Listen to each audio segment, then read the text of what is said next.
Welcome to Pitch Perfect, you guys. We are a flesh and blood podcast that aims to educate, empower, and support the female community in flesh and blood. Today, we are joined by a very special guest, and that is Kiki. Hello, Kiki. Hello, Welcome, everyone. How you doing Kiki. today? Um, Lovely to be here. yeah, Kiki, myself, Elaine, and then Melody, as always, your Kia host. ora. Woohoo! Um, so yeah, I just want to start off by tell us a little bit about yourself, Kiki. How'd you get into Oh, Fab? Where are you from? okay. Well, I'm based in Wellington, New Zealand. So I've been in Feb since 2019, roughly about a month after the game started, give or take. Mm. I'm a former calling finalist. Um, I've put up some fairly okay results in other events, but I'm also known as the one who does their nails for Fab tournaments. So I haven't done now, and Oh. that's how most people found out about me through the calling. Um, yeah, and I guess I've been playing Dash for almost 2 years now, if not longer. No, not longer. Yeah, almost 2 years. So I'm fairly known for playing Dash as well. And are you taking Dash into Road to Nat? There's a chance. I Sorry, haven't secret. Is that completely, secret source? Okay. and it's more that I haven't decided yet. Oh. My style of play generally leads towards Dash style decks, and at the moment, Prism seems to be doing that, but better. So it's probably Prism, but I haven't Mm. completely written out. Are your nails prism right now? Yeah, so this one's like the gold and a little bit of white for Prism. And then on my right hand, I have the trans flag for like trans rights. But that's just a kind of play on words kind of thing that I've got going on. I love it. That's All right. cool. So you said you've been playing Fab since 2019, which is much hmm longer than myself and I believe Melody have been playing Flesh and Blood. So how did you get into Flesh and Blood? So I got into the game because I'm a store manager for one of the stores in Wellington, Cerberus Games. And we picked up the game to start, and I thought it was just kind of my responsibility to pick up this game and learn it, so at least I know what I'm trying to sell to these people and stuff. So I started off with those Ira Learn to Play decks that are like a relic of the past nowadays, I think. Um, and I wasn't a fan of the game, funnily enough. I didn't like it. I didn't like playing Ira, which is wild. Um, but yeah, and then the four heroes from Welcome to Wraith came out, and I was like, hey, Dorinthia looks really cool. Like, it's a strong woman. I want to do that thing. Like, none of the other heroes interested me at the time. I didn't know about the game, but I was like, I'm gonna pick up Dorinthia, see how it goes. And once I played the full game, we started with classic constructed rules. Um, Once I started playing the full game, I was like, oh, this is really deep. It's intricate. There's a lot of layers to this combat kind of thing. So yeah, basically, once I started playing the full game, I started to fall in love with it more. And then somebody pointed out that there was like foil cards, and I love shiny things. So once I figured out you Yes. get like every card in foil, I was 100% Sold. in. Once yeah, I could foil out the entire deck. We're good. We're golden. Your Yeah. origin story is like a mashup of Melody and I's because I think I like played at first and I did not like the game and then I discovered Yes. Dorinthia and I liked the game and then like Melody hmm got into it for the the Shiny taste of the stuff. shiny stuff. Yeah. Mm-hmm. Well, clearly you were doing it right then. Like, if I've been in this game for this long, then like you're on the right track. You're just like the best parts of us mushed into one person, so I love it. um Mm. So next we're just gonna talk about how did we all meet. I met both of you guys on Twitter. Y'all are both hmm based in New Zealand, and I am all the way over here in the United States. But how did you hmm guys meet? How did we meet? I was at work one day and a message popped up from a customer I'd never heard of before. There was no face on her profile picture at the time. It was some other image. So I had no idea who this person was. And she was just like, hey, I'm interested in learning to play Fab. Mm. Like, it's really cool. I've just seen it. I'm interested in learning to play. And at the time, we were in a pandemic. So normally in my store, we do learn to play kind of things. We have Okay. organized learn to plays as well as the fact that you can like kind of organize one for yourself. You don't want to do it in a group. So it's a service we normally provide, but we couldn't at this time because nobody else was allowed in the store. Um, so we had to decline politely at this time and suggest a future time down the line. And I think we directed you to like the Wellington Facebook pages for Flesh and Blood or something, maybe. But anyway, like a little bit of time passes and I see Melody like posting on these Flesh and Blood pages for New Zealand and Wellington and stuff, and I'm like, hey, that name looks really familiar, I don't know why. And then I remember that you were asking for like just a literal learn to play, like how to play the game. So I decided to PM Melody directly and just be like, hey, I know a little bit about this game. I'm in the Wellington region. I can't teach you as a store, but in my free time, if you want to learn, then I can do so. So that's how we like initially started talking and stuff. Then it would take like how long before it actually happened? Months. It took 4 you months, leaving the 3? city? Yeah. Yes. It was after Melody had already left the city that she used to live in that we eventually got around to this teaching her how to play thing. But yeah, that's how we met.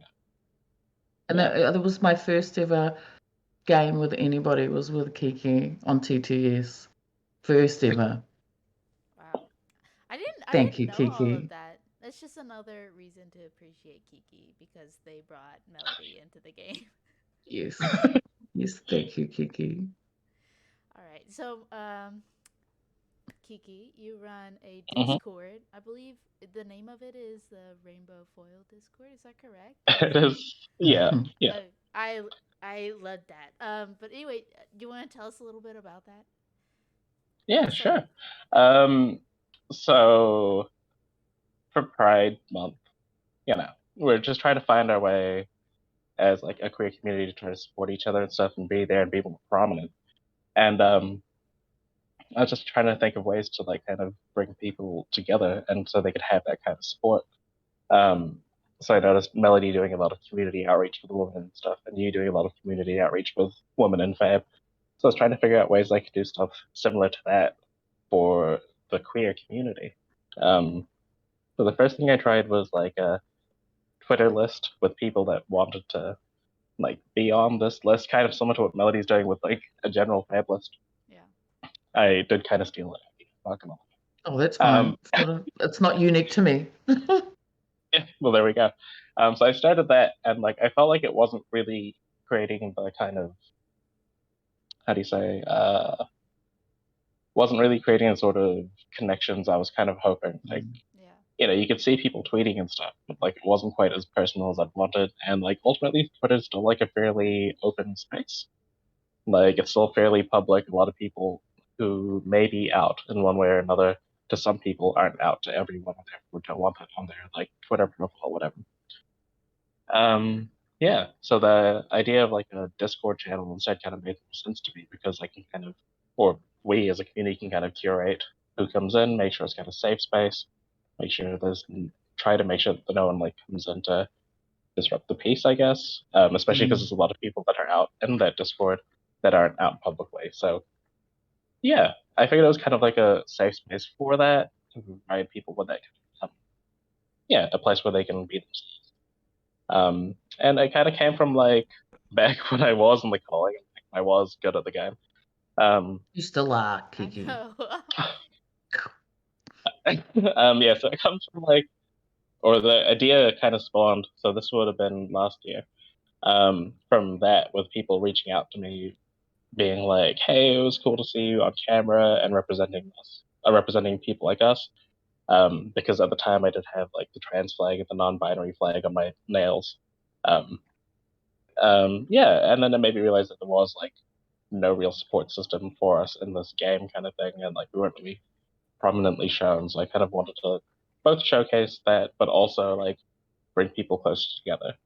Um, yeah, I kind of when I was growing up in the trading card game community, I didn't have like these sort of role models or influences, whatever. So this is me trying to be the change that I wanted to see in the world and helping these people out. And do you see yourself as a role model? Like, what are your thoughts on that? It's like kind of surreal, I guess. Like, to one extent, like, yes, like, that sounds really up myself. But I mean, like, I at least want to have a positive influence in people's lives. I want to try to help them and bring people together so they can all support each other as well. So in that respect, I kind of put the pressure on myself. But like at the same time, I'm just like a kid from like New Zealand. Like if it wasn't for this game, nobody would have heard of me. Like so, like a little bit yes, a little bit no. Like it's very surreal, I guess. Yeah. Yeah, I definitely I understand what you're coming from, like where Yeah. you're coming from, but I would say that you do exactly that in this community, which is what makes you so special. Um, but so what has like the overall reception of you creating that Discord been? Has it been like a lot of positive feedback? Yeah. It's been like mostly positive. Um, so within the community, there's a lot of people that are just like in this Discord at this point. Um, just knowing that the space is here for them to have access to if they want it. Some people will like kind of not comment frequently. Some people just like be there and occasionally come in. And then there's a lot of people as well in this Discord that like aren't aren't out in public, but they get a chance to be out here so they can like explore kind of things, ask any questions. Um, we have like a bunch of different options in the server, and like one of them is just essentially like a fit check. So you can post your outfits that you wouldn't normally wear out into the public and be like, "Hey, how does it look?" Or like, "Hey, I'm feeling myself That's today." so Like, cool. I know. like we I just want to like love I that. love that. yeah. So it's really great. It's really positive in that respect. One of the channels we have as well is dedicated to just like queer issues. So whether it be like queer issues in your store or just in general public, it's just a way to that like because one of my things is I wanted people to relate with people that have similar experiences. And like this is just one of those ways. So you can talk about these issues where if you talk about it with your like friends at the store, they might not get it. They might not have lived that life, so they don't understand. So yeah, a whole bunch of different servers for different things. I've tried to include as many puns as I could as well. So like the outfit one is like Fiendal Spring Wardrobe. The Oh my the art gosh. channel is Art of War. The music channel is Enchanting Melodies. Um, Oh, yeah, I we need and Kiki like I naming our know. channels I'm with like ideas. Kiki, Oh my the goodness, most Kiki. creative and person I know. My goodness. instead of like all the game rooms, it's just like Channel Mount Heroic, Channel Thunderstep, Channel The Bleak Expanse, so on and so forth. Like I've just tried to be as fun with the names as possible, but yeah, no, it's mainly. Oh yeah, we're talking about reception. That's what we're talking about. I just sidetracked so much. No, No, this is Yeah, no, this exciting. is This is like I cool. know. I didn't think to ask what the channel names were, but I should have because these are fantastic. So I'm glad. Yeah, and the I themes behind them. I just really like puns. Like the rainbow foil name was also like a Yes. pun that I Yes. didn't think of. Like initially it was like LGBTQIA plus fam, and that's just Oh. really hard to say. Like I don't make fun. It's really hard to say. So I was like, I guess queer folk like rainbows. So I put rainbow fab. I'm like, wait, why don't you just call it rainbow foils? Like that's literally in the game already. So that's how that name came across. Um, but yeah, no, the reception is really positive. Like I've got a lot of friends that are outside of the community as well that like whenever I post about it, they'll like, show me love or respect or they'll like retweet on my behalf. So we kind of just get the image out there, get the message out there a bit more that, we're an open space. Um, it is 2022 and there still has been some complaints about it, but like they get vastly out Really? at this point. Yeah. I would say Yeah.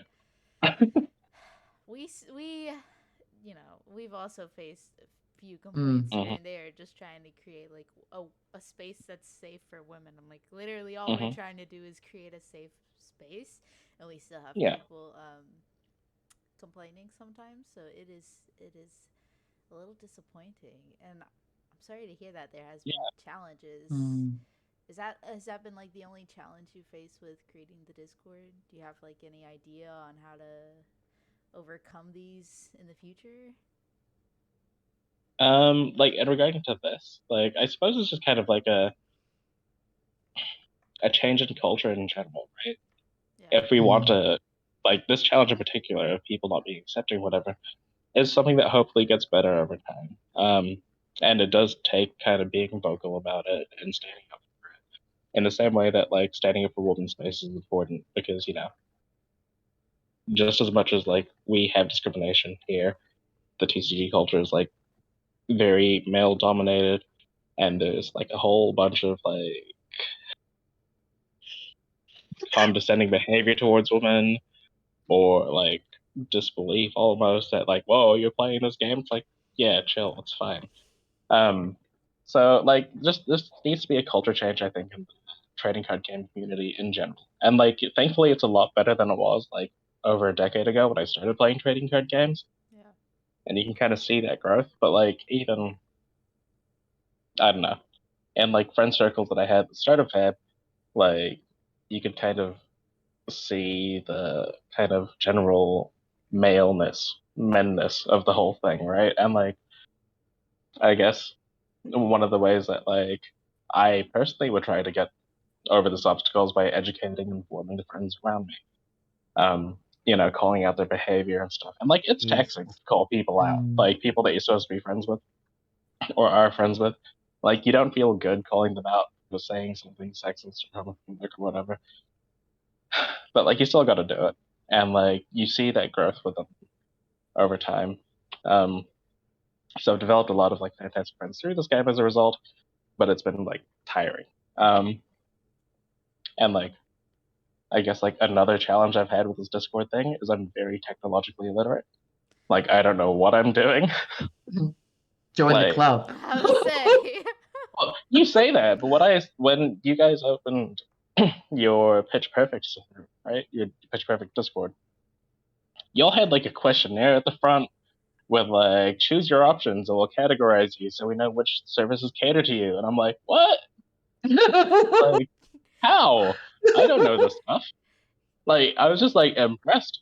Whereas like, if you're on the Rambo Foil server, it's like, oh, are you a judge? Okay, here you go. I'll just manually give you the judge role and people can ask you questions. Yep, that's the only role we have in our server. But yeah. So I'm technologically illiterate. That's cool. Um, yeah. No, the main challenge really is to change the culture. Like, Mm. yeah, yeah, and it'll hopefully happen over time. For the We meantime, can we just kind of identify with that as well, you know. Yeah, yeah. definitely. I I do remember actually the kind of massive argument on Melody's like Facebook post a long time ago. Well, a long time ago, a few weeks ago, about why women's spaces are important, and me personally is getting really mad at everyone who was saying that it wasn't. Which thankfully was one person, but yeah, like it just shows that like we still need more education and we still need more support, not from like and understanding from like people outside of our communities in a way that isn't intrusive, I guess, to what we're trying to Mm. achieve as our separate communities and even together as our communities. Right. I think with like the thing about this game is we would we want more queer people, more women to come to the game Mm-hmm, and grow with us as we grow as a game and a community. But there has to be these safe spaces to exist for in order for that to happen. And it's not about excluding anyone. It's trying to do the exact opposite of bring mm-hmm, more Yes. people in and just like having a space where they're like, "Oh, this community is safe. I can find my group of people here and branch mm-hmm, out and feel safe." So anyone who is against these, I think they're just kind of missing the point, and education's a big part of that. 100%. Yeah, Mm. Yeah, yeah, yeah. And people can be, I can be me, in your space. And you can build confidence with people like yourself. And then you Mm-hmm. can feel good to go out and game and do all these things, which, you know, in other spaces, we just don't feel comfortable doing. yeah, Not all of us. Yeah, yeah, no, 100%. Like these spaces help us like find other people in similar situations than us, and immediately that means we have an ally or we have a friend, Yes. and we know if things go wrong, we have someone to turn to. Whereas if these places didn't exist, then you're kind of entering this community potentially alone, and that's like a really scary thought and potentially off-putting. yeah, Um, and you don't know like how is this community receptive to women or mhm, queer people like you don't know, and having these spaces just kind of helps knock out some of that uncertainty for people who are maybe looking to join the gaming space but have that like fear or barrier.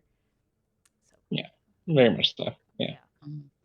Uh, So, have you had any successes, Kiki, with your Discord? I know it's only very, very new, but any successes that Um, you can think of that you feel comfortable to share? yeah. Define successes. Do you mean like tournament results, or do you mean like I getting don't people in anything at the game? all, like what you would consider a success, like maybe with people, with connections. Maybe somebody's like, you know what, I didn't want to go to an armory because I felt really self-conscious or whatever, and now I've got the courage to do that through the support of, the community that you've created. Mm-hmm. I think like the kind of biggest success so far that our like servers created is the fact that we have players that are able to kind of be out and be more queer. Like we have a lot of people in our servers that are like from regions where it's kind of not okay as such to be out, or they aren't, whether it be like because of where they live or because of family situations or whatever. And like as someone who was closeted for a while, like it's hard to be that. So I think like the biggest successes for me and like my intention with the server is that these people can be out and kind of be true to themselves. Like more so than the fab results. The fab's great, it's what brought us together. But like I'm just really happy for these people that, you know, can finally tell someone that they're trans or they're gay or bisexual or even just they're questioning. Like all of that is like just that's kind of really nice and beautiful for like these people to finally be able to say it out loud Mm. yeah. to others, and like you kind of see their confidence grow and stuff. And, like that's what I really wanted. I guess that's what I think of success and the purpose of the server. Um, Now we just need some people to start top rating some events, and we'll be golden. Same. Yes. Yeah. So what is the? Do you have any like more plans for what you're doing in this space? Like, what does the future of Kiki's mission look The Mm. future of my mission. like? Um, Ultimately, is to get more people like prominently into Fab, so that we get kind of more community leaders and stuff. Um, like it was like I loved representing the community and continue to love representing the community. I'm very openly out there. Um, so like ultimately, if me being out brings more people up and more people happy to be themselves, then I guess my goal is to get more people in the same position as me, where they can also be representatives for other people, whether that be because they're fantastic players, or they do fantastic content, or they're just generally out in the public. People see it and feel inspired. Yeah. So I guess that's kind of like where I aim to go with it. With my goal in this game as a whole is to just kind of bring people up to be more prominent, and then bring more people up as a result. Get like this domino effect chain thing going. Um, yeah, which would be why I'm doing coaching. I don't know if that's where you're trying to go with No, this. no. You You looked into stole the my camera. segue. uh, so Kiki is in the Pitch Perfect Discord, and they sent a message about them doing coaching, and I was like, "Tell me more about this coaching, Kiki." So I want to know, like, how did you get into coaching? Out, like, take me through the journey of how you started coaching to now, because Um, I want to know. yeah. I'm like very curious. It was so professional. They had like little lesson plan, and I was like, I need to know more, please. um, so the coaching thing started off as like a joke a little while ago, back on a separate Discord server that doesn't really exist anymore, where we did kind of underground flesh and blood games where um, basically you had permission to talk trash at anyone who was in the game, whether you were playing it or not. It was just the rules that you talk trash. Okay. So that's how like the coaching idea kind of started, because a whole bunch of North American players were messaging New Zealand players asking for coaching. And I was like, I'm never gonna do that. That's not me. Like, I don't know if people want to listen to me and what I have to say. But yeah, and then I ended up picking up some friends that I refer to as like my low tads. If you're familiar with the Pokemon, it's like a small little frog thing with a lily pad. Uh-huh. Yes. Yeah, so they're like my children. But and um, I kind of became friends with that group, and like I'd try to start like coaching them, but like I never had time, and they outgrew the need for it, to be honest, for the most part. Um, but I kind of had that idea going where I would watch their games or play games with them and like give them feedback and stuff. So when this community thing, when my desire for community really came along, and I'm just like trying to bring people up, I was like, maybe I could offer coaching services to like people that I think could be like prominent community members in one way or another.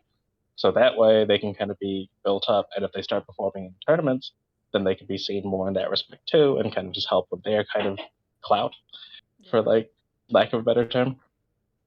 So yeah, I just kind of reached out to a few people that I thought kind of like fit this category. Um, and actually, slightly before that, the idea was in my mind, and I was already trying to help Melody learn to play the game. And I was like, she is a community leader. It'd be fantastic to see her put up results. So then more people will have to take notice of her, be undeniable and such. Yeah, so I reached out to Melody first, and Melody, being Melody, is just very naturally inspiring and encouraging, and she gave me all these ideas. Definitely. So like my my course plans essentially all stem from like this one message Melody sent me about all the things she wants to learn in Fed. And I was like, this is perfect because she's probably the least experienced of all the people that I intend to reach out to. So I can have everything here, and I'll just work on that like slowly, one by one. Yeah, so that's how like my plans kind of started coming together. So I reached out to like Melody, Carolina. I'm sure you all know and love her. Mm-hmm. She's one of my students. Reese, my coworker, is one of my students. And Reese. then, yeah, and then we have Len from Australia, who's a store owner. Yeah, also one of my students. Um, yeah, and it's just kind of cool. Each person kind of has different needs and different wants. So, like with Melody, I'm a lot more hands-on. Let's say I do these write-ups for you, Thank you. and then I was just like, what would a teacher do? So, like, I'm trying to think of like these little practical exercises that we can work on in game as well, um, and try to make them different, but also fun and engaging. Like, uh, so that's like the most hands-on kind of coaching we do. Whereas with like Len, for example, it's a lot more hands off, and it's more just like we'll play a game, go through scenarios in the game, talk about them, and then like we'll talk about various deck options or questions like outside of that. And then like with Carolina and Race, it's kind of like a middle ground between the two. So it kind of depends like on like the experience level where like the player's at, um, and like ultimately like what's their preferred method of learning, and yeah. So that's kind of why that's going in the first place. Like ultimately, it's just so I can try to bring up more community leaders. Do you meet with everyone one on one, or is this like Kiki classroom style, like meeting on Um, Discord? Coaching with there's Kiki. three between these four players. There's three different time zones, so it's kind of difficult to get everyone at the same time.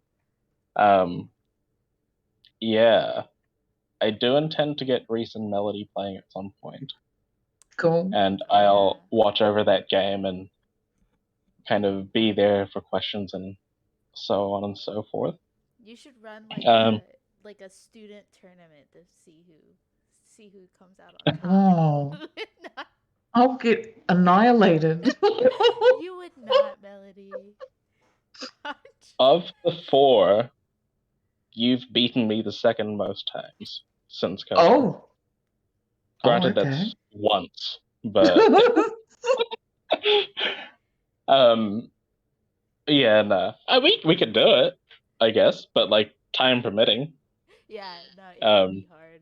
Or is there any yeah. like criteria to become a Padawan of Master The Kiki? bad one. I had a Star Wars marathon yesterday. I'm sorry. It's all right. I guess the criteria is how much sleep I have. Mm. Um, so like, and also like how much you want me to. So for like, there's more people, or there's one other person that all the writing notes I sent to Melody, I also sent to him. And that's purely because he's interested and wants to grow and learn. Hmm. Um, so like I don't do the same sort of like hands-on coaching or hands-off coaching. Like we don't play games. It's purely just all theoretical. I just send him the stuff Yeah. that I've written. And like that's kind of fine. Like that doesn't take up too much of my time. All I have to do is I've already written the stuff, so all I have to do is click a button and it gets to him. Um, uh, yeah. Um, I guess it really is just about how much time I feel I have. It was originally just Melody, and then I just felt more ambitious to start taking more and more people on. And now there's Um, 5. yeah, now there's 5. I don't know. Maybe I'll take on more, but we'll see how I feel. Oh, Kiki. Have you had any successes with your It's student?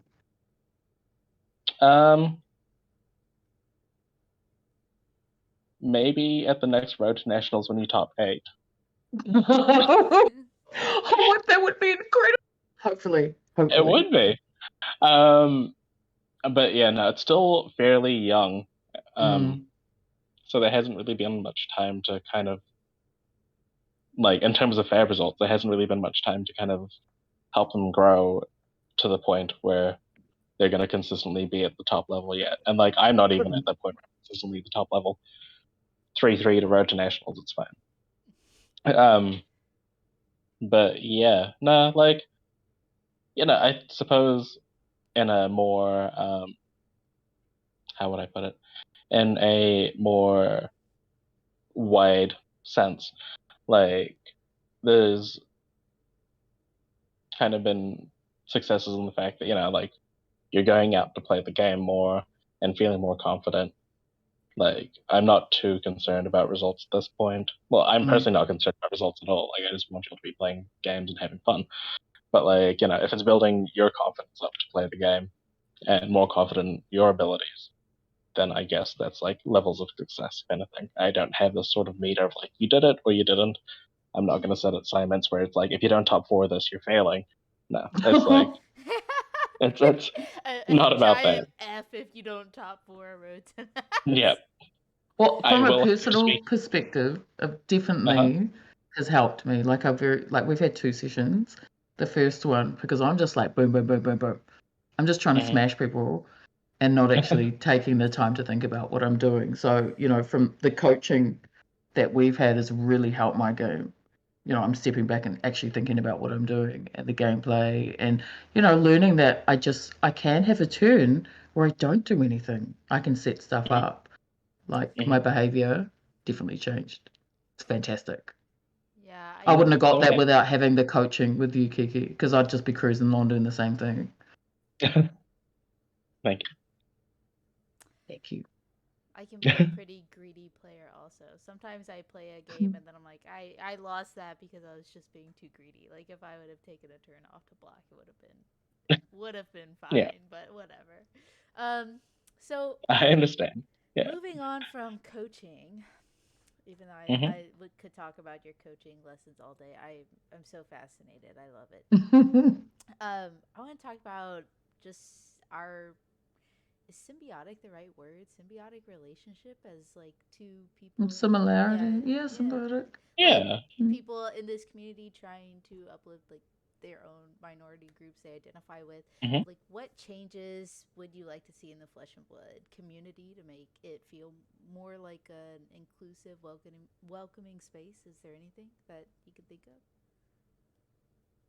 I mean, like, I talked before about like education and what's needed kind of there, right? Yeah. So, like, more specifically, I think like within the change of culture that's needed to become more inclusive for both of our communities, um, one of the key things I think is like a change in the language that people use. Mm-hmm. So like Mm, language is like a big kind of thing for me because like if you look back in the last 20 years and further than that, like there's a whole plethora of like slurs or like condescending language that's kind of used on the day to day that you don't even think about kind of thing that is like fairly powerful or like has such negative connotations to it. Um, even if they're like offhanded kind of things or whatever.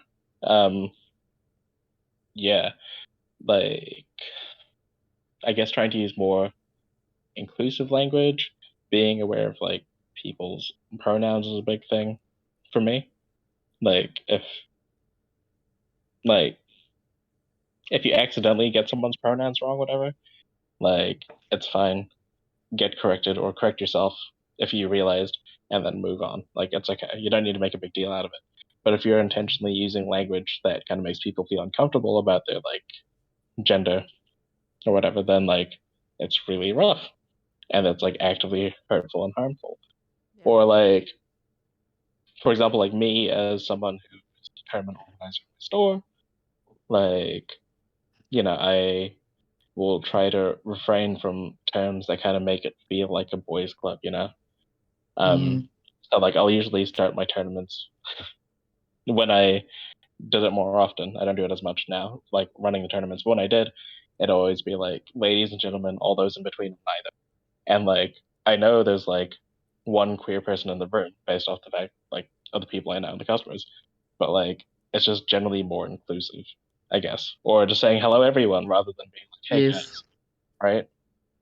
Like as much as like guys is neutral now, it's still kind of based on like the fact that it's generally aimed at men, I guess. Things like that.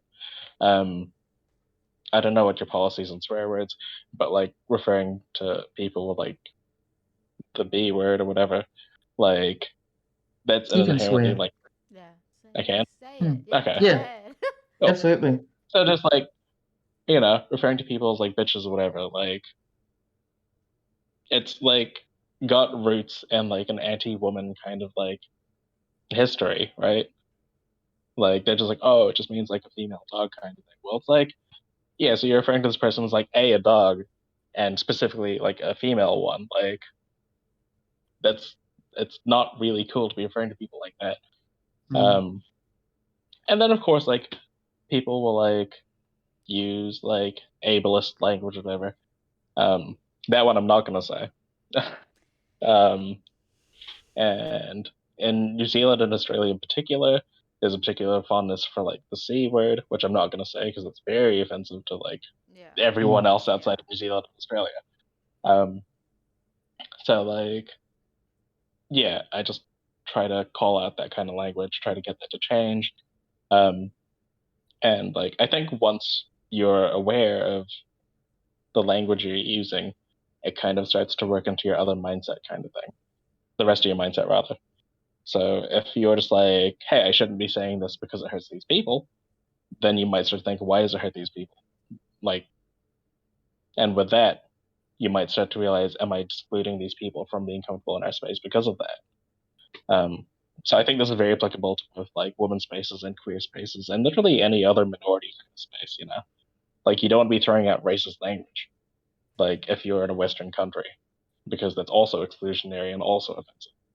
Um, yeah, so language in particular is a big one.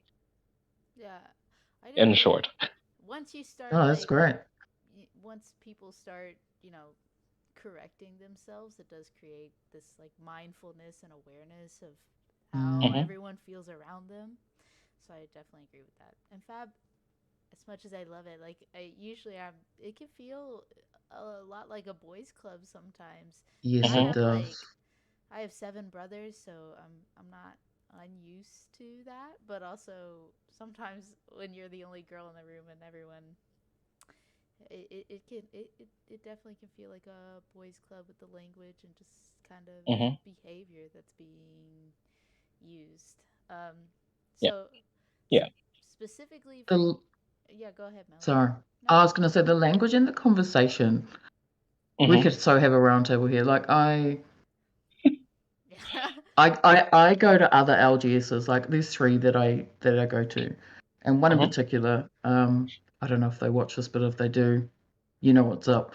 Um, the conversations that I have, like last week, they were sitting around talking about sex and the size of their dicks, and I'm sitting next to them, and I'm like, really? Are we having this conversation? And they're like, oh yeah, and I'm like, nah, this isn't cool. But they continued. And I'm like, we can call it out. So I'm going to continue to do that. But for me, that's not cool. I've been in another LGS and had a similar conversation, and I shut it down because there was an 11-year-old girl sitting there. I'm like, Yeah, we're for not sure. having these conversations. And I don't feel Yeah, comfortable with you guys talking about that shit. I get no, very 100%, passionate. 100%. Like in the scenario that you're in an LGS or even like a public group chat or whatever, like you're in Mm. public and like the language you're using and the conversation topics aren't inviting. If it's like a private group chat, whatever, that's your Cool. thing. Do whatever you Whatever. want. Like Yeah. you can be gross in your own group chats, that's fine. But like Mm. if you're actually making people uncomfortable, even just potentially making people uncomfortable, like that's not like inductive to growing the community, which ultimately should be the goal, or at least like a side goal of everyone who wants to play this game, right? Like we all want to see it grow and have more people and just be a more nice place to kind of play in. Um, so yeah, I'm proud of you for calling them out. Yeah, I That's tried. fantastic. You Yeah. tried. It's more than a lot of people would. Mm. So Is that like a thing? very So important. like Thanks, Kiki. at my LGS, like Hmm. you don't like curse or like use any kind of profanity or language like that. Like it's just like it's a rule. It's literally hanging on Hmm. on the side of the wall when you walk in. And that's kind of been my experience with a lot of LGSs around here. Hmm. Is that common practice there too? I would My love for store that has to a be. my It's store does have a sign that says "Watch your language," um, and like ultimately it's up to us as the workers and the staff of that to kind of uh, be mindful of when that line is being crossed. Like like we try to encourage not using profanities. We understand that sometimes in the heat of the moment it might just come out listen, unintentionally. I've slipped up at my LGS. They still love Oh me, yeah, I hope. Mm. But but yeah, it's like yeah, generally like a what yeah, like be for sure. mindful of it attitude. Yeah, like Yeah. I work at the store and I slip up on it, right? Like it just happens. It's kind of human nature. Yeah, You're gonna exactly. accidentally just swear at some point. Maybe you drop something or whatever. But like you said, it's about being mindful of it, being aware. Like it is a public space where there are like kind of children and other people around that maybe don't want to hear that language or Yeah. maybe that language makes them feel uncomfortable. Um, so yeah, for sure. Yeah, And I I think it think is just a general kind of policy. with, even though you do work in an LGS, right? And, it's great to say, oh, the onus should sit with the LGS owner and maybe the workers. You're not sitting there at a table, every single table, right? Able to hear these conversations. That's where it comes back to us, those that Yeah, have the confidence to call people out to try to change and shift that behavior. Because I wouldn't for sure. expect, like I'm sitting at an LGS and there's like 30 people around me and I'm the only one that can hear this conversation aside from everyone at the table. Like the workers over there, they are not going to hear Yeah. it. Yeah, So as much as we can, if you feel comfortable, to call the behavior out. yeah. Conversely, if you're not feeling comfortable calling it out, that's also okay too. Like Yeah.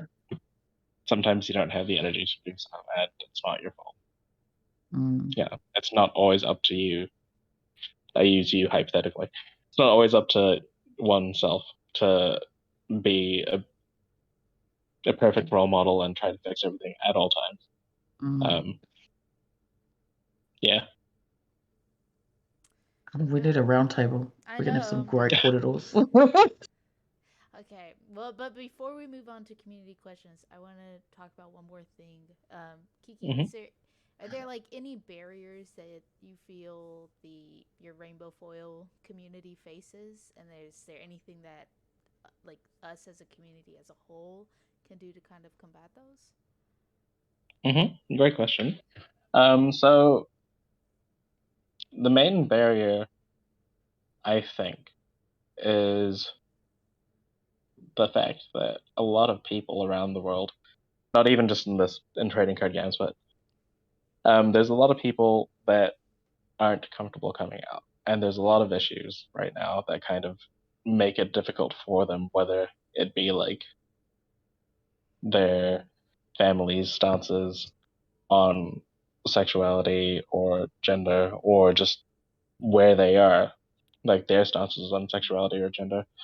Um, so yeah, the biggest obstacle is the fact that there's these people that want to express themselves that feel like they can't because they feel like they're gonna get like hated on by the outer world, maybe even attacked if we're going more extreme levels kind of things. Like it can be dangerous to be out in the world right now. Mm. So in regards to the trading card game community and how we can make it more comfortable for them is kind of just to have your community be openly supportive about this kind of stuff. Like even if you don't know if anyone in the community is queer or not, like even if your community is like entirely straight at this point or entirely cisgender at this point, like you need to make it clear and open and clear and open that your group is inclusive and welcoming to this kind of these people that are queer. Like basically. Like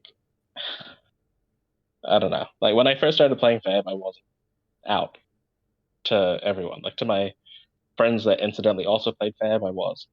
Um, Mm-hmm. and like going to tournaments was tough. Like I would get frequently misgendered, um, and it was just really uncomfortable in that sense because like it's essentially like people. It's essentially like having the people up there not knowing who you are, and you feel like you have these barriers and you can't connect with them. And for a lot of people, like this isn't a criticism, but for a lot of people, they might not know queer people personally. Like they may not have any gay friends or trans friends, bi friends, whatever. Um, and therefore they don't have that education, so their language is still kind of off. And if you're not out and you don't feel comfortable calling them out, like it just sucks for you. You know. So to the wider community, like I guess I just want y'all to be more inclusive, regardless of who's actually there or not. Just be more inclusive with your language, your mannerisms, what you're trying to do within that community. Um, just be more, yeah, open and accepting, and like I don't know, lost the No, words, that yeah, no, that's but that's the idea, right? Um, yeah, just make the space comfortable so that when queer people do inevitably come to your space, if they're not already there, Mm. um, they do feel more comfortable reaching out to people and being more open.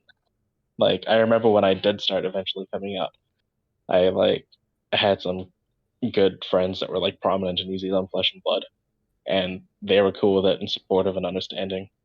And just having like those couple people as allies initially meant that other people, like when I did come out eventually, it meant that I had like their support to kind of back me up. Um, and then as I got their support and they'd back me up, then more people would slowly kind of realize that hey, they need to be more inclusive. This is how we can be more inclusive, and kind of as you grow to know them better, then it kind of becomes more okay until the point where you're on a podcast talking about it. Yes, Kiki. I just thought of a random question. So, like, you've been playing Flesh and Blood a lot longer than I have, and in the tournament scene a Hmm. lot longer than I have. When I started playing Fab, and I remember when I was filling out a deck list for the first time, it does ask for your preferred pronouns, and Hmm. that is something like I hadn't really. I don't have a lot of experience in other gaming spaces, but is that like common practice in gaming spaces, and that's something that Flesh and Blood has like always done, or? No, Really? No, they Mm. haven't. No, so when you sign up for your gem account to play Flesh and Blood, it requires you to put your, I think, legal name is what they say. And like, I guess the purpose of that was to not have anybody use fake troll names for their like gem account ID, whatever, Yeah. right? Um, so very early on, had, um, I have, but very early on in the game, I had a trans friend who put their legal name on there, their dead name, the name they don't refer to, Right. they're not referred to as. And as a result, like it was just kind of causing misgendering and stuff to happen, like at local events or whatever. And like nobody had known them as his name prior because they were out before they started playing Flesh and Blood. Sorry, excuse me. Um, yeah, so I kind of took it up with LSS a very long time ago, like near the start of the game. It took a few emails and Facebook messages, but we got there in the end. And yeah, I think at that point I was kind of making them more aware that, you know, there are gender diverse people that are playing this game. And then last year, I think it's a fairly recent thing actually, because at the calling last year, um, I don't mean this as like a calling out post, but like post. Oh, Anyway, God, you spend too much time online, Kiki. I don't mean this as like a negatively calling them kind of thing. This is just the experience. So at the calling last year in June, um, I was shown multiple times on the camera because I was doing well at that event. Um, and the commentators, they're lovely people. I love all of them at LSS, all the stuff there. But some of them didn't quite get my pronouns right during it and all that. And like one of my friends who was organizing that calling kind of thing, he knows and he's very supportive. He like put this massive sheet of paper in front of them, just being like, Kiki's pronouns are they, them. Just like so they'd know kind of thing. And I think at some point after that is when they started putting the pronouns on the text. And I think that's for like coverage more than anything. Yeah. Like it's A, so like the tournament staff can know how to refer to you, especially like for judges and stuff. Like judges in particular, it's great for them to have the knowledge of like what pronouns you go by. Um, so they can talk to you and be respectful of who you and who you are. But I think it's also just like a coverage kind of thing, really, so that when the commentators get your deck list sheet as they're talking about your game, they can be like, these are the pronouns for this person, Yeah. these are the pronouns for that person. That being said, on the topic of that, there have been some issues raised about it in like my server. Not so much that it exists, like it's great, but like for people that aren't out, like it's kind of a bit hurtful for them to have to put like the wrong pronouns on there because they don't feel comfortable being out in their community. Does that kind of make sense? Yeah. Like if you're trans but you're not out to your community yet, then you have to put like your the pronouns you don't want to use on there so that people don't find out about you, and that just kind of isn't a great feeling for them. But like ultimately I think it is more positive than negative. Yeah. Like I love that like LSS are more considerate about this. I've not seen it in any other card games, but like admittedly it's been a few years before or since other card games have done any sort of prominent events with the pandemic going on and stuff. But I think it's a positive change. I really like it. I I agree. I just like had never seen it before, and I also Yeah. until we had this conversation, I really that's not even on the show notes. It was just like a question I had. I hadn't even thought about Mm. it until we were sitting here talking. I'm like, has that always been a thing? And is this just like common practice, or is it something that LSS is doing? And then to hear like the story of how it actually, came into being, it was pretty cool. Okay, but we do need to move on to community questions so we don't run out of Mm-hmm. time. So the first one is from Sammy at Sammy Tea Time on Twitter. Um, Sammy asks, which hero's aesthetic do you relate to the most and why? Okay, I think most people expect me to say Dash because that's the one that I kind of play the most. Um, but it's probably Prism, to be honest. I kind of like, despite the fact I'm in black Mm. now, I love like the kind of flowing gold and white she wears. Everything's very dainty and kind of proper and very light. Like I really like that aesthetic. So that's probably the one that resonates with me the most. Otherwise, it'd be like Lexi, who's also like I that makes sense. love, like, I don't play Lexi. Maybe I will Hmm. one day, but I've always said that, like, I would be friends with that girl. If I met that girl Hmm. in person, I'd be like, I have to talk to her. Like, Lexi looks Yeah, so cool. Not to steal your very much so. question, but I Prism is gorgeous, but yeah, Lexi also Yeah. super cool. All right, we got Rin the Wraith from Rin. Um, what Mm. about Fab is the reason you keep coming back and staying with it rather than switching to another TCG? And also, Um, if you could mhm. cosplay a character, who would it be?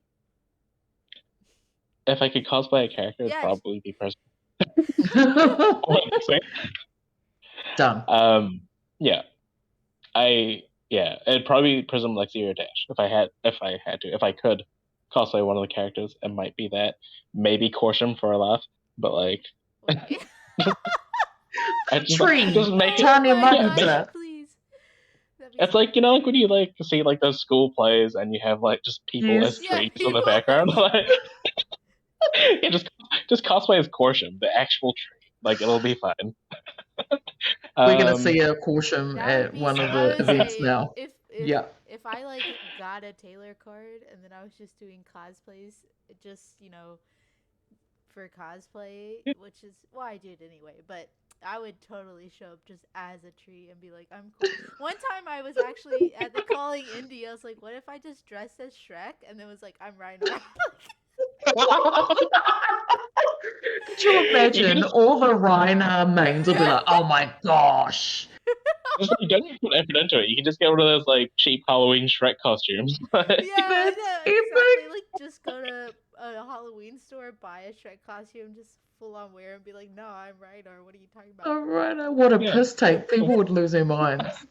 What was the first part No, of that first question question. again? Yeah, I was say, let's go back to the actual question. Um, thank you, Rin. Okay. So Rin asks, "What about Fab is the reason you keep coming back to it rather than switching to another TCG?" Right, okay. So the It's reason why I actually keep a on good playing question. Fab specifically, and I have switched to other TCGs and like my breaks, I suppose, my off time. Um, but the reason why I keep on coming back to Fab is I just really like the resource system and the interaction that the game kind of provides. Like I like how you can pitch cards and you get back to them at the end of the game if the game's going long. I like how the numbers kind of all add up really in interesting ways in terms of blocking and attacking. So like the difference between a 2 block and a 3 block seems kind of minor initially, but like the potential impact it has in the game, it's just like the on-hit effects and stuff is like really intricate. I really like that. And the other thing I really like about Flesh and Blood as well is just like how like flavorful everything is about the game. So like, when you're playing Dash, you have a lot of items. And like I don't know if you ever seen me play it in person or even on Tabletop Simulator, but like there's a lot of this going on this Mm. back and forth, pitching resources, and it feels like I'm running this like kind of machine almost, you know? So like really mechanically it feels like that. Or I have a friend who was really into fencing, and he was describing how Dorinthia feels a lot like that. Like, she has like a very similar style sword aesthetically, but then like the kind of not buffing, bluffing and feigning attacks and stuff really felt like the ebb and flow of like a fencing battle, which is why he really loved it. I'm like, that's really cool. I didn't know that was It like is cool. a thing. Like, Yeah. if, or even something as simple as like Azalea or Lexi, like Rangers, where you have to like knock your bow first before you fire it. Like that's just really cool. It's not very good. Don't get me wrong. Well, Lexi's good. Azalea's not. But like the idea that you have to like load your bow first before you fire it is just like so cool to me. Like it just gets me excited. Even like it's just a game mechanic. But like each hero like does have a very unique feel to them. Um, yeah. I would would agree. Like, I love how different and practical and like appropriate the game mechanics are for each class. Like, I Hmm. totally agree. I love that. And even within class, like hero to hero, everyone is just like Mm. it's honestly different. That's why I'm uh, like my boyfriend, when I started playing Flesh and Blood, was really surprised how much I enjoyed it, because I Hmm. never really enjoyed like Magic the Gathering or that much, or Yeah. other TCGs that I had tried that much. But it's like this one, no matter who you are, I feel like you can find a hero or a class that you enjoy playing, because they all really do play so differently. Where it's like, Yeah. yeah, there's just so many options. Yeah. And they just feel cool, like just doing Yeah, this they're kind of just stuff. cool. Mm.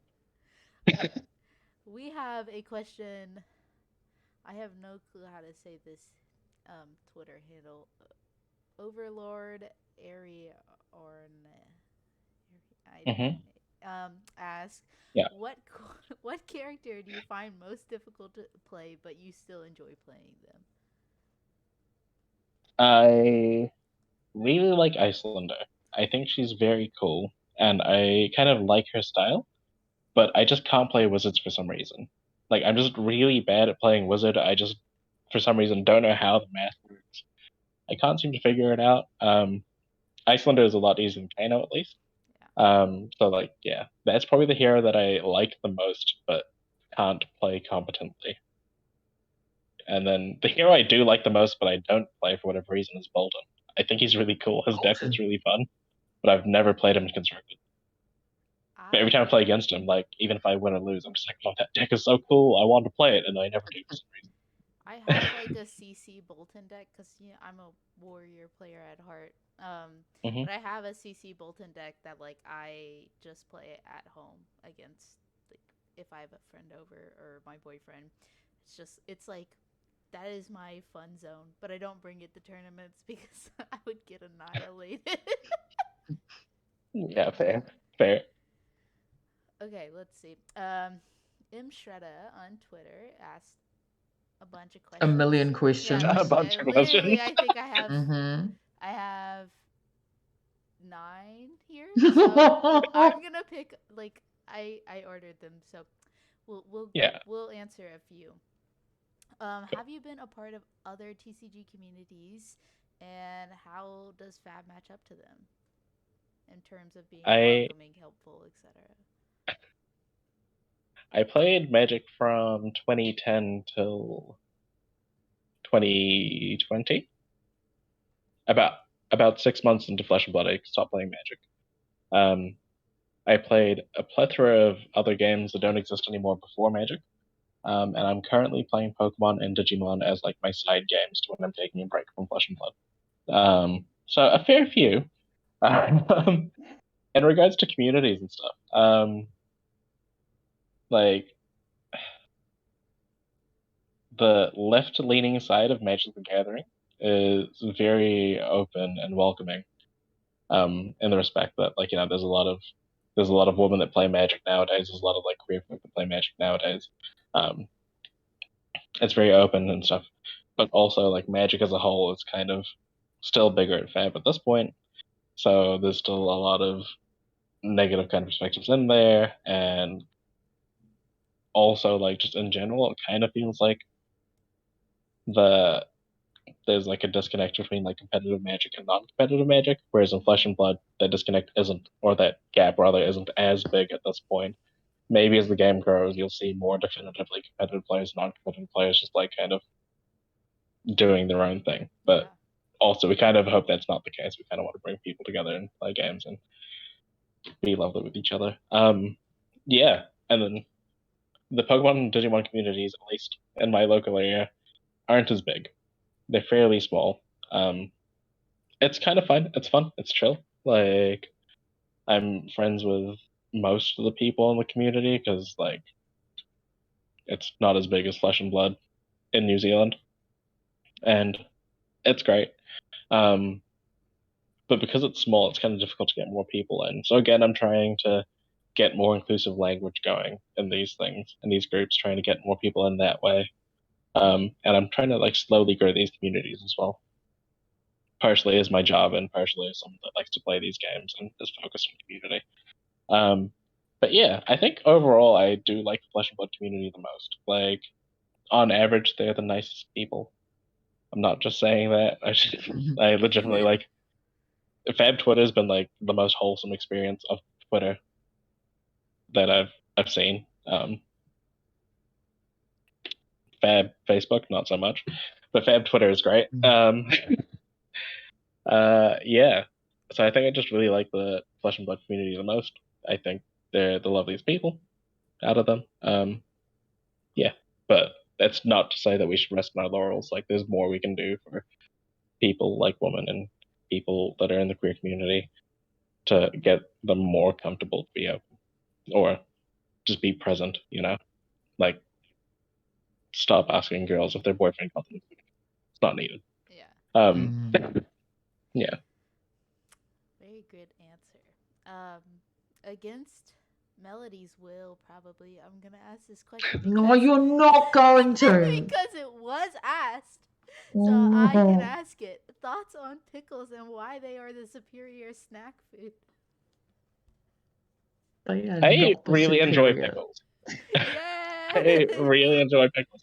Okay, so yesterday I was playing the Flesh and Blood tournament, and I started 3-0 as the road to nationals. I was feeling great, and then I lost 3 win-and-ins in a row to finish 11. So I didn't top 8. I was feeling really down about myself, and I was like, I don't want to cook. I'm just gonna order food. So I ordered this like fake chicken burger, and then I bit into it, and for some reason I didn't expect pickles, but there they were, and my mood just like shot up. I was so happy. And so I Wow. opened the burger, and then there was multiple pickles, and I was like, oh my goodness. It was excellent. I loved it. It was the best part of that meal. Now I don't go as far as to just like snack on a pickle. Like, I think that's just less of a thing in New Zealand. That is Like, definitely not a thing in New Zealand. I've seen at supermarkets, like, there's like the imported aisle, whatever, and there's just like this random like vacuum sealed bag with a pickle and brine juice that you just like snack on Yeah. whole. I feel like that's your kind of thing. Yeah, it I have is. yet to do that, but maybe, I saw this like, question and I was like, I'm asking this one. And Melody was probably saw this question and was like, Elaine. Do you know that Kiki, Elaine No, used to okay, wait, take wait, wait, shots wait, wait. of pickle juice at work? You might At How think. work? weird is that? So Melody and I were like, yeah, we met, we talked before we filmed this episode, and maybe you think that we talked about the episode, about things we need to talk about. No, Melody and I had like a 15-minute conversation about drinking pickle juice before filming today because yeah, I drink pickle juice, why not? It's good. Yeah, it's fun. Yeah. I've never drank pickle juice. It's not something I normally keep. But as a former bartender, I've definitely seen some things with pickle juice, like Okay. people like incorporate into their like drinks or like as a drink combo, or whatever. It's just like, I take sure, them you. after whiskey, like with whiskey. But I so like at It's work, your cause chaser. yeah, it's a chaser. But at work, like Oh, at work, people will take a shot with like a customer or whatnot. But like Mhm. I used to just take like pickle juice shots because it's like I'm super busy on a busy night. I don't have time to drink water. I'm taking a pickle juice shot. It's perking me up. It's making me happy. It's got the little zing. It's Yeah, full of yeah. like electrolytes, right? It's like Oh, we love it's like that. an Yeah, energy drink. Yeah. All right. yeah. Back to some fab. yes, If yes. you this one is still from M Shredda, and then we'll move on. If you could create your own specialization, what would it do? My own specialization. Oh gosh. Um. Hmm. Okay, so I was also once known for playing Shiana, so like specializations are a Okay. big deal to me as a result. Um. Like, the card I want the most is something that makes the pistol cost 1 less, but that seems broken. Like for Dash, like if you could just pistol for 0, that seems broken. So I probably wouldn't be allowed to make that card as a specialization, or wouldn't be allowed to make that card full stop. But I think ultimately that's what I'd want is a dash specialization that made the pistol cost 0. There has to be a downside to that though. That's not balanced. Maybe it's a legendary specialization, so you know if they one of them. Yeah, maybe. Yeah. Okay. I mean, we had Starvo, so balance. Starvo wasn't a good time in terms of like balance for the game, and like we don't want that kind of thing. Yeah, no, But I also, Dash is now bad enough that I think it's okay to give her a little bit more of a boost. give her a free pistol. That was an unintentional Yeah, I pun. was gonna say A pun free boost. intended. No, it wasn't. Nice. All right. Tickton Laura says, "So keen to hear this one. A question for everyone, but specifically for you, Kiki. How do you keep your sleep schedule consistent in our digital world?" It's real easy. I just don't sleep. It's very consistent. So my schedule is consistent, but not, if that makes sense. So what I mean is like my roster hours usually never change, but like I'll start at 10:30 on a Monday, 12:30 on a Tuesday and a Wednesday, 10:30 on a Thursday, and then have 2 days off and then start at 9:30 on Sunday. And my shifts are generally 7 to 9 hours long. Um, and that's like every week. So like that part's the consistent part. But like, so for example, yesterday for us was Monday, and today I'd be starting work at 12:30. So like, it seems like I go to sleep late at like 3 in the morning, 3:30 in the morning. But if I wake up at 11:30, that's 8 hours sleep You just make because I so have work in an hour. for you it's not about what time you go to bed and what time you wake up as long as you get X amount of sleep, right? Like in theory, yes. Okay. Like In that would be theory. great. In theory, yes. What ends up Mhm. happening is I end up like filling up my time with too much kind of stuff that I end up just doing too much, I guess. And also I procrastinate too much. So I both do Yeah. too much and not enough. Um but, like I said, I feel that. the like the coaching thing is like a side hustle, right? Like it takes up actual time from my life, which I enjoy, don't get me wrong. I love doing it. But it's just time outside of work that I have to dedicate towards that takes up time. And then like I'm supposed to be working on some articles as well to be posted up on the internet at some point, so that takes time as well. Then there's also flesh and blood testing that takes time, as well as my full time job that takes time. And then there's socializing that takes time. Like there's I have to do Life. karaoke every so often, otherwise like I just feel Yes. incomplete. Like I just yeah. So there's like too many things that I want to do. Like for example, this I wanted to do it, but it meant that I woke up at 6 o'clock instead of actually it meant I woke up at 4:30 instead of what would be 11:30 kind of thing. Well, we appreciate Um, you throwing We off do. your sleep thank you. schedule for the digital world. It's okay. It's nothing unusual for me at this point. But yeah, I guess I just don't sleep often enough, and at 29, I should probably be better about it, but I'm not. I just like I'd like to be in bed between like 10:30 and 11. Whether Hmm. I usually don't fall asleep until like 12:30, but I'm in bed usually from 10:30 to 11. My boyfriend is a psychologist, so he cuz like I'll get in bed and then I'm like on TikTok or Twitter or in the Discord and he's like it's making your mind associate your phone with I'm like, "Oh my gosh, I don't care." But he's right. He's right. So if I didn't have him, I don't know what my sleep schedule would look like cuz he keeps me on top of it. And then I Yeah. usually like I'm a pretty early riser. Wake up at like no, I'm not a pretty early riser. Well, I used to wake up at like 4 in the morning every day just because I liked to get like a start on my That's day before other people. Now I usually wake up between like 7 and 8, and that's just like naturally. Like I don't set an alarm.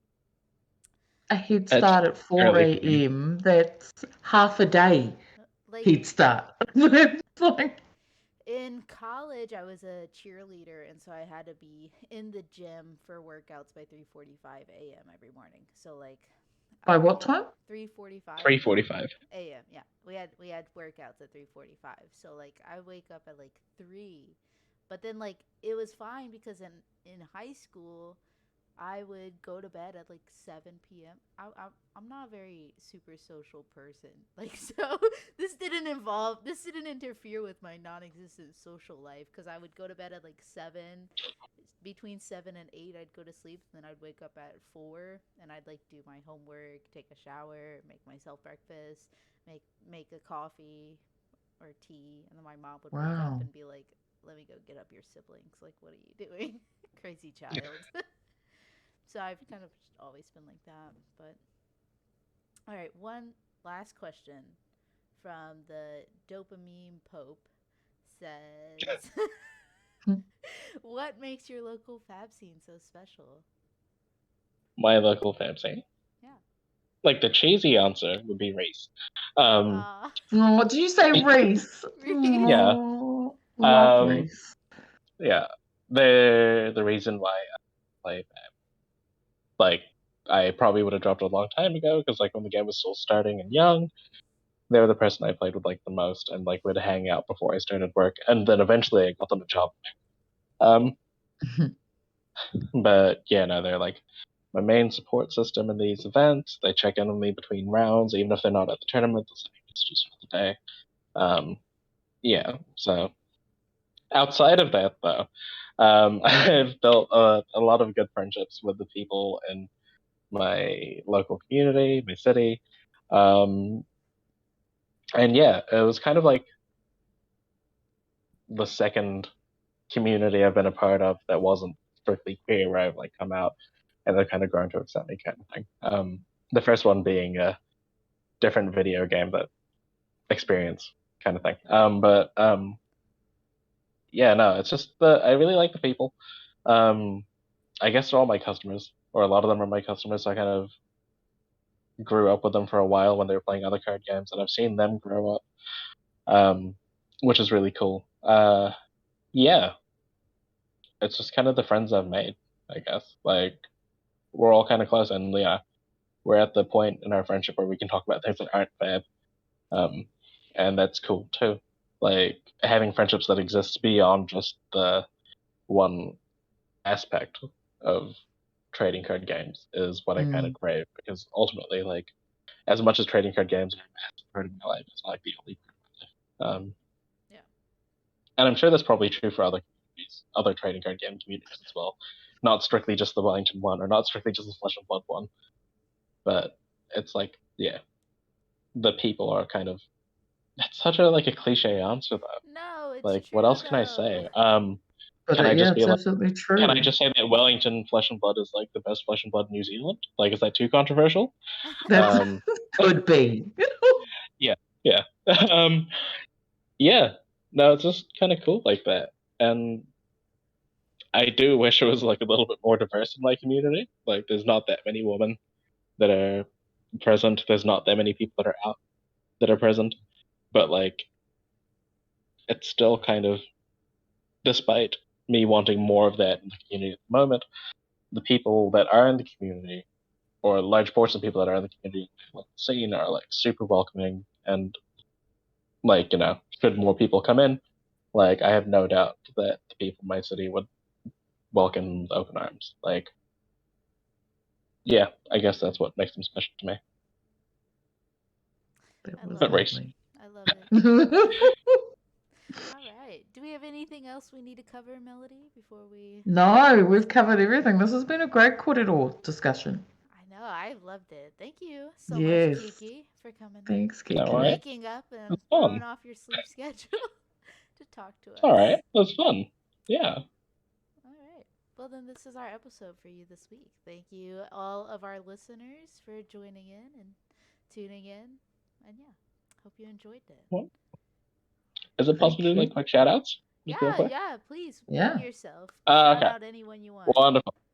Okay, so first of all, I'm gonna shout out my Lotad family, my little Lotad farm. So that's Frank Hung, Carolina, and Elijah and Jason and I.